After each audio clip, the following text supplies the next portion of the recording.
To make the lock screen clock bigger on your Samsung Galaxy S25 Ultra, long tap on an empty area on your home screen.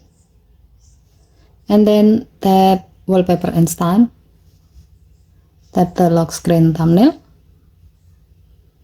Next, tap the clock.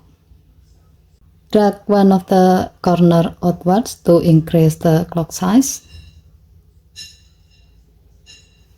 And then tap 10 button to save the change.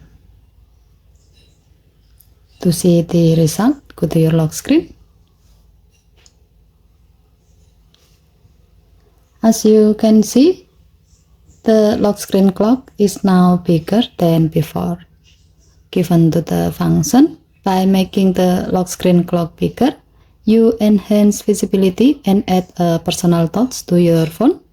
It's a small change that makes checking the time quicker and give your lock screen a bold, customized look. Okay, thank you for watching. Please help to like and subscribe. Have a nice day.